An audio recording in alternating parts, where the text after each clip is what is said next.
Love as our true essence. Yes, love as our true essence. We speak of the love that never dies. Yeah, we speak of the love that can't be contained, can't be understood. It's the love that already is, eternally, here and now.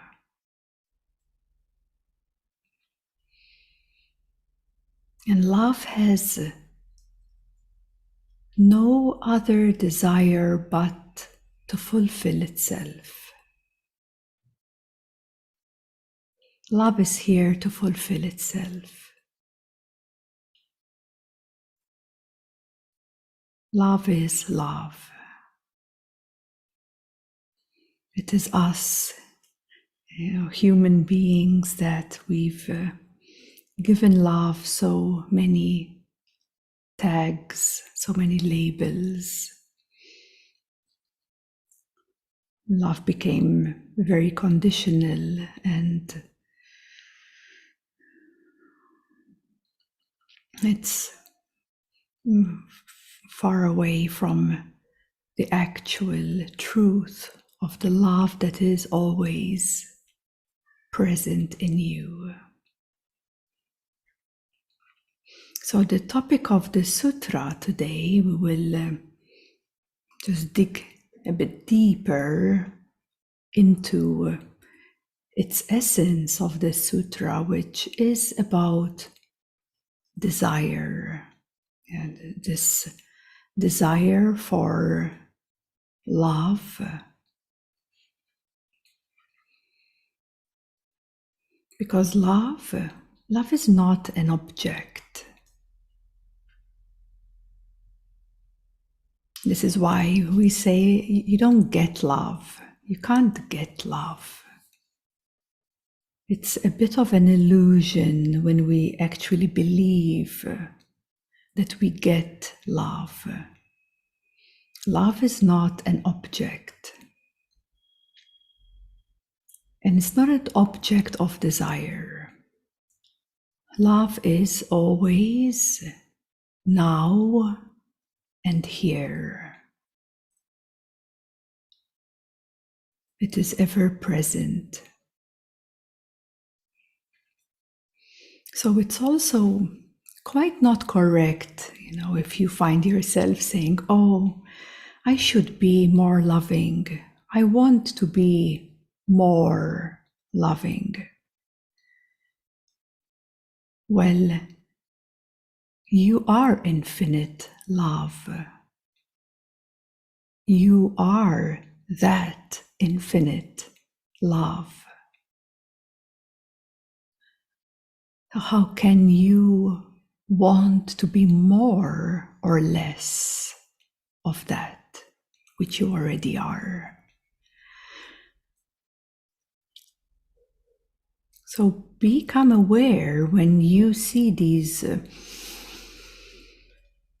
thoughts or emotions or certain energies. Maybe when you feel lonely or misunderstood or unacknowledged or unloved, be aware, be present and aware to have the full clear seeing of what is being presented in your moment, and to recognize that what is being experienced might not be who you are, but something you've carried with you or something that you've taught and believed. In essence, it is a misidentification, a wrong idea of what you think you are. Although you've heard 1,000 times that you are that, you are the absolute, you are the infinite, you are, God self itself, but these remain to be a bit more on a maybe philosophical level or intellectual level, but not directly experienced, or could be experienced, but some moments come where there is a wrong idea of yourself arises again from your field. It comes up in your consciousness, it appears, and it says, I should be more loving, or I need to receive love, I need desire, want.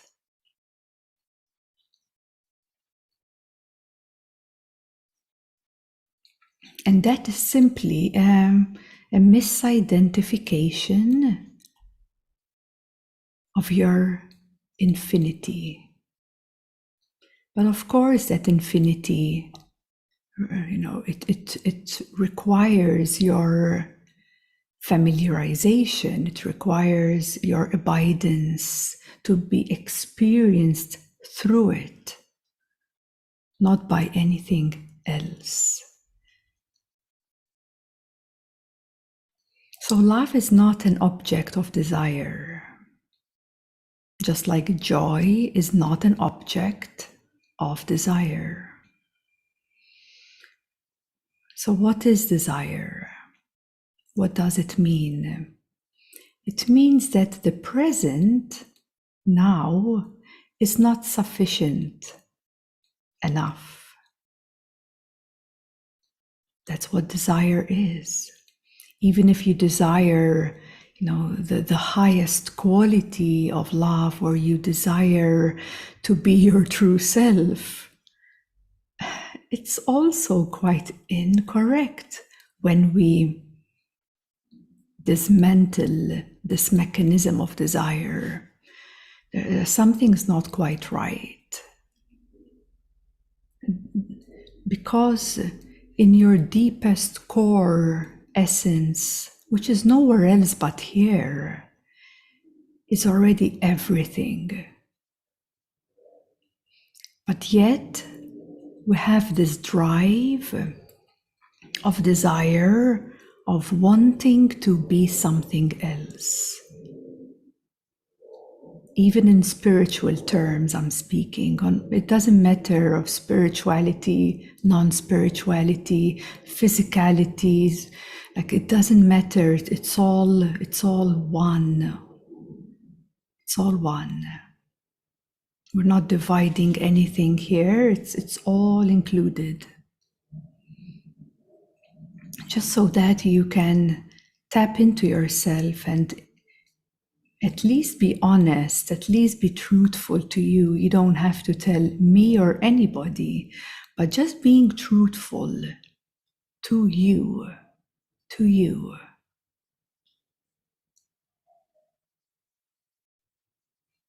Because you might be aware, but you might not be aware of certain desires you're living with on a day-to-day basis, wanting something that you don't have. Well, that is quite incorrect, because you are everything already. So it's a trap in itself when we desire something that we think that we are not, that we think that we don't have yet, and that we want it and it's coming, and we are hopeful for someday in our future that that desire will be fulfilled.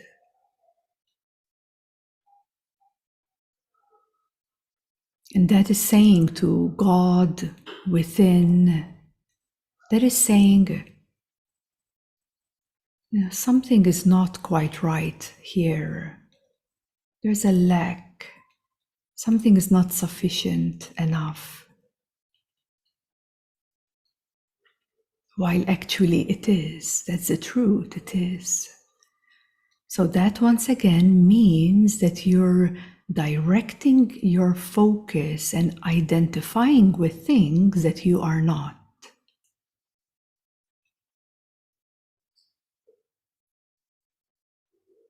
identifying with things, with objects, with thoughts, with memory, with energy that you are not. So desire means projection, doesn't it? It's a projection to the next moment. That's what desire is. Now, even if it's a positive desire, don't be tricked. Here we're speaking beyond duality. Don't be tricked by a good desire. Let's go deeper than that. Let's go beyond objectivity and to come to the core of this mechanism that creates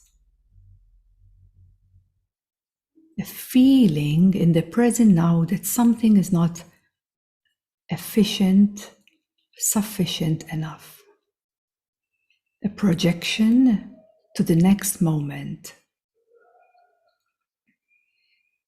So desire also means being unaware of the infinity. Being unaware of the infinity.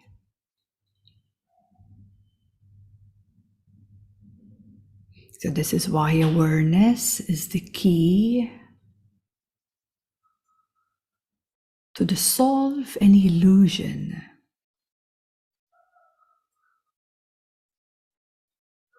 Your essence itself is the key to dissolve any illusion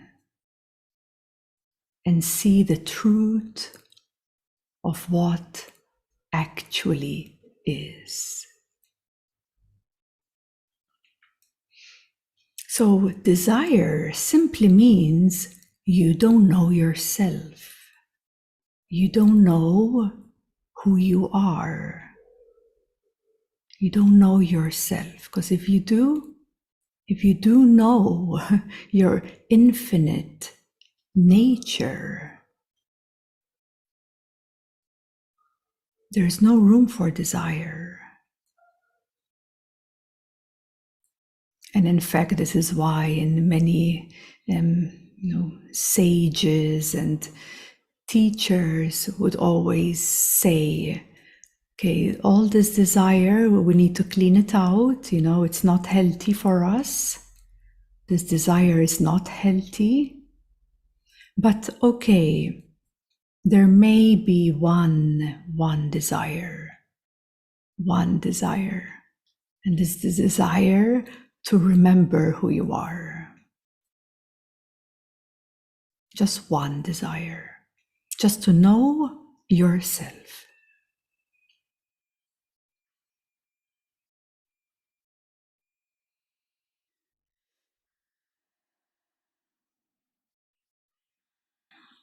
So love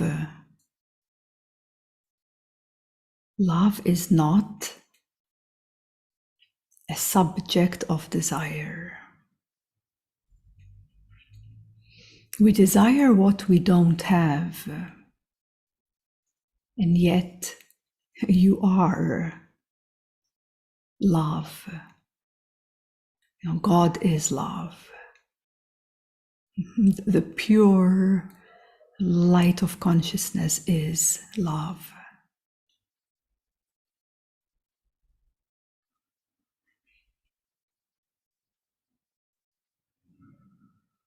So there's no room for desiring something that you are. But when we look at desire as a mechanism, as a function, desire is it's like a never-ending thread. It always wants the next best thing, or what it thinks it needs to be fulfilled. But what actually is happening, desire is chasing you everywhere you go. Desire is chasing you. From the most gross to the most subtle. From wanting this and that in a physical level and wanting this and that on a spiritual level. Desire just keeps following you, keeps chasing you. And you can never hold on to it. You can never get to it. Because a desire is never really fulfilled. If you notice, whenever you wanted something and you get it, the moment you have it, something changes. Your mind shifts to the next thing.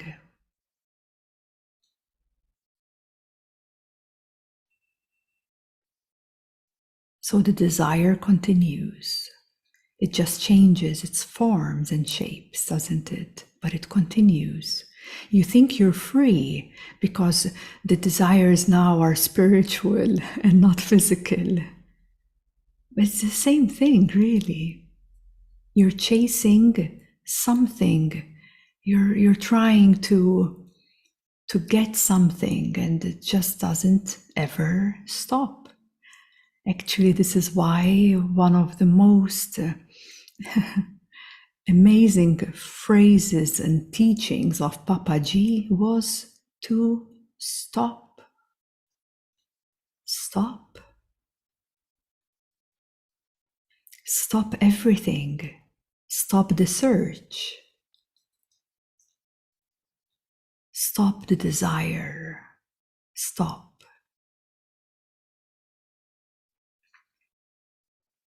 Because that's what's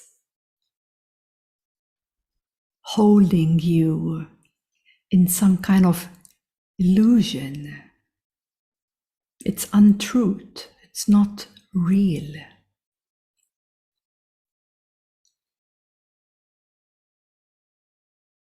When I heard in one satsang of Papaji, it's so powerful.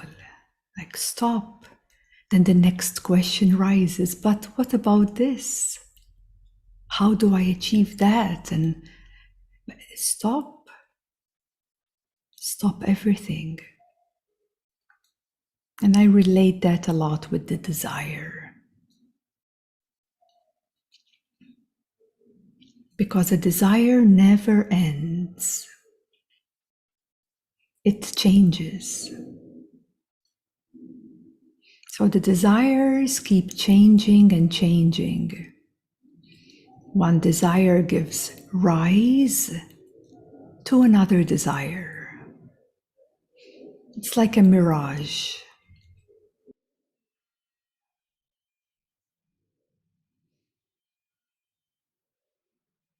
And one of the biggest desires on this earth as human beings is actually love, isn't it? It's one of the biggest desire. Love.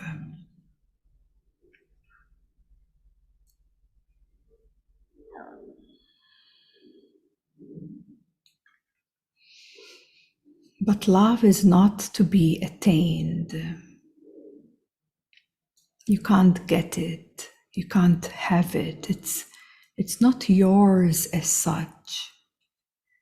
It has nothing to do with anyone in a personal way.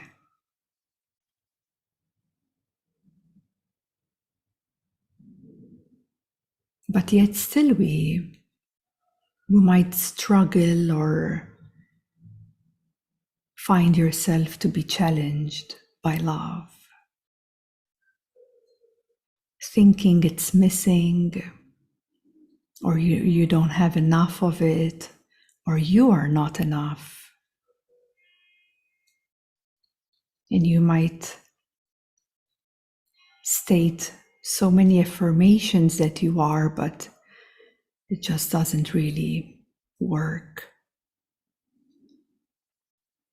Deep down, you know that. So that's why desires distract, isn't it? Desires are there distracting you out of that core uncomfortability, maybe, not to really touch that deep core unloving wound or abandonment or neglect. And usually there are wounds that it might be too much for someone to really meet the deepest dark spots in our consciousness. But they're not your nature, they're not you.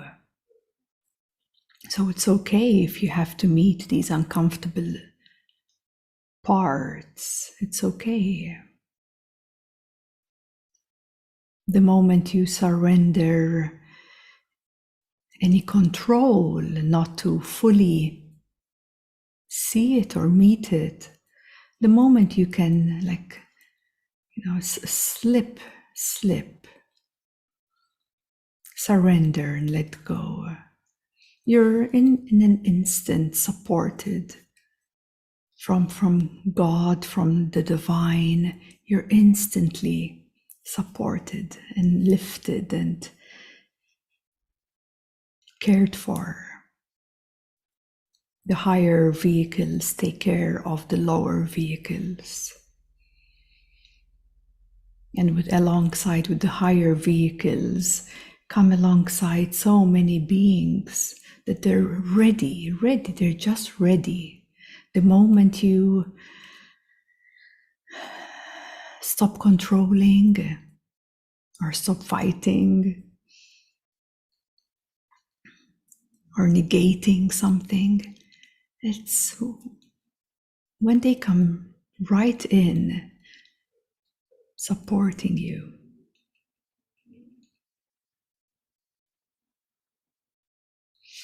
So desire is a bit like, when you are sick and you have a fever.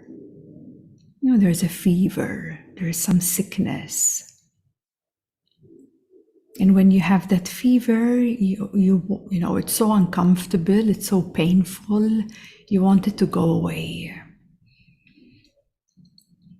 And once that fever is present in the sickness, you can't think clearly, you can't see clear, you can't think right. You can't see the full picture because you're sick, there's a fever going on.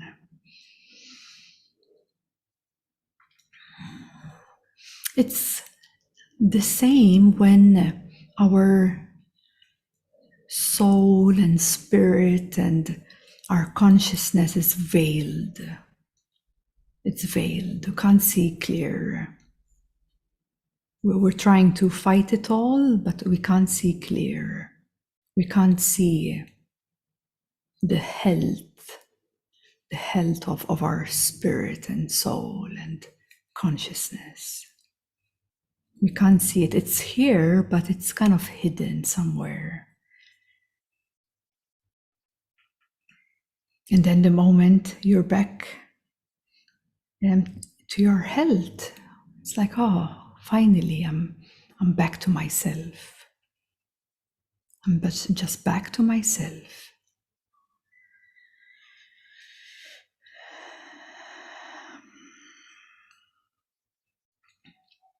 So desire obstructs your vision, obstructs your seeing, your pure seeing. It obstructs it. And desire is a trap within itself, is a labyrinth, is a never-ending game.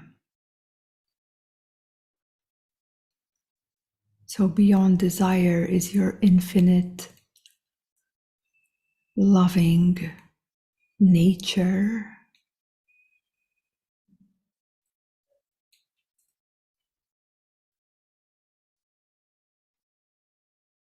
And it is really up to you to end the game. You can enjoy the game or you can end the game. You can suffer in the game. You may bump your head through many walls through this game. It's really, really up to you. Everyone has his own timing in everything. Everyone has his own lessons to learn. Every soul has its own experiences to experience, but you can end the game.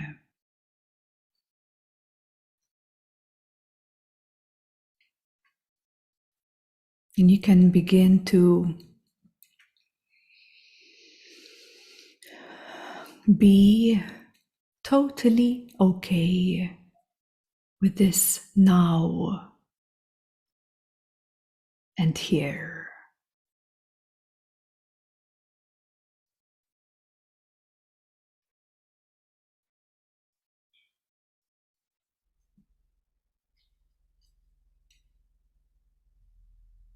We may also say you take full ownership,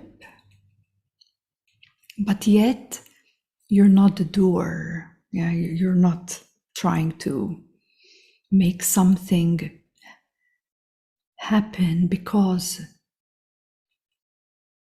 you're not feeling good. Even that non-goodness is also okay.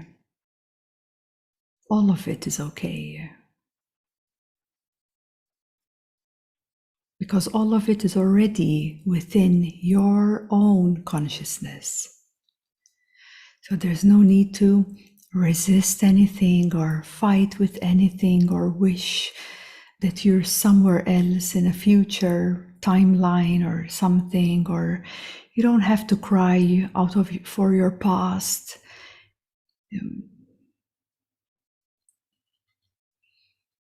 And you don't have to chase desires in any ways.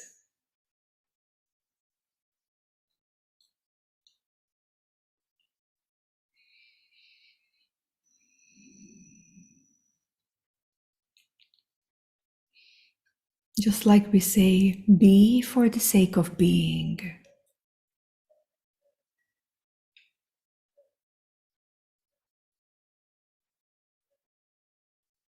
Be aware of awareness just for the sake of being aware. And same with love. Love is love. There's nothing else to it, though it's everything. But there's nothing else to add to it. And you are that love.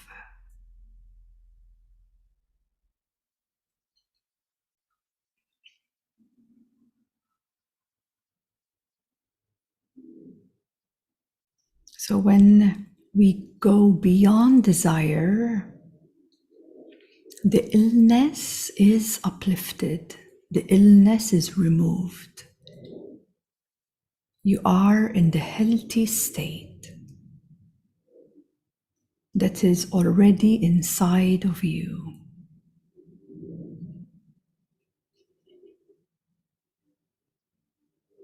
Just as love is already there in you, as you. So don't desire for love, because love is love and love is already here.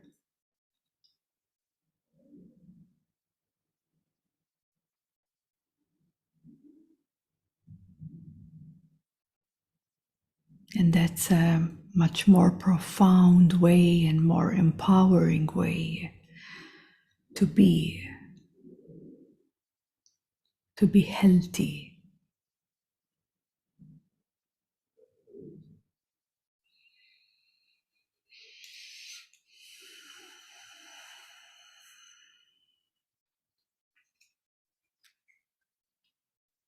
And I understand we live in a collective consciousness where desire is the key to many things. So you may feel you're swimming against a current.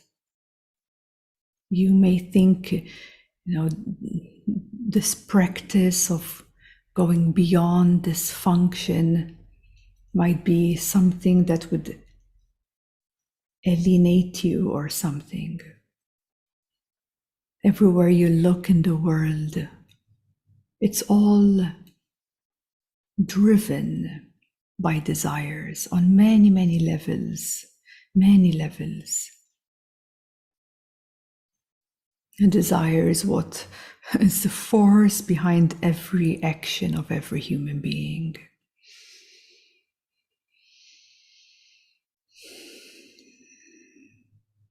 But we have a choice. We can choose to be in the game, and we can choose to end the game.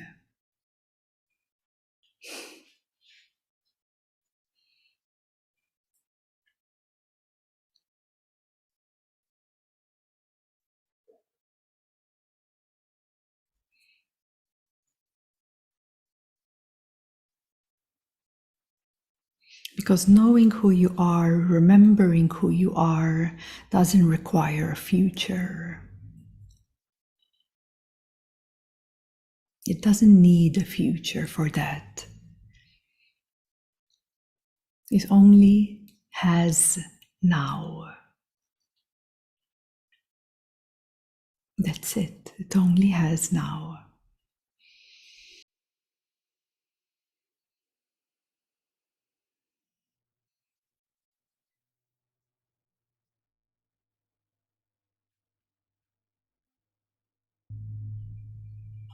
So this was in essence one of the many Bhakti Sutras of Sri Narada.